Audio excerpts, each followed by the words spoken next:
ইতালির ভেনিসে 4টি স্কুলের ম্যানেজিং কমিটি নির্বাচনে বিপুল ভোটে জয়লাভ করেছে দুই বাংলাদেশি। নির্বাচিতরা হলেন শরীফুল আলম মৃধা এবং ফারজানা শহীদ। সোমবার সকাল 8টা থেকে শুরু হয় ভোট গ্রহণ, চলে দুপুর 1:30টা পর্যন্ত। ভোট দিয়েছেন মোট 800 জন। ভোট গ্রহণের একদিন পর ঘোষণা করা হয় ফলাফল। 13 প্রার্থীর মধ্যে নির্বাচিত হন মোট 8 জন। বিজয়ীদের মধ্যে সর্বোচ্চ ভোট পেয়েছেন বাংলাদেশি 2 প্রার্থী।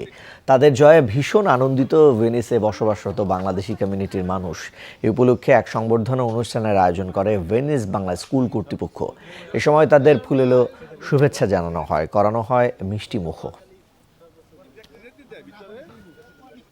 ধন্যবাদ জানাতে চাই যারা আমাকে ভোট দিয়ে জয়যুক্ত করেছেন, অভিভাবক বিন্দু, এমনকি আমার সাথে যারা কাজ করেছেন। আমাদের প্রার্থীরা বিপুল ভোটে জয়লাভ করেছে এবং এই জন্য আমরা আন্তরিকভাবে ধন্যবাদ জানাই ভেনিস কমিউনিটির সকল বাংলাদেশি ভাই বোনদেরকে। আমি ধন্যবাদ জানাতে চাচ্ছি সকল অভিভাবকদের। আমার ছেলেমেয়েদের শিক্ষার উন্নয়নের জন্য এবং থানা যে আমাদের মেন্স আছে এগুলো উন্নয়নের জন্য যা কিছু করা দরকার এদের সার্বিক সহযোগিতায় আমরা কামনা করি।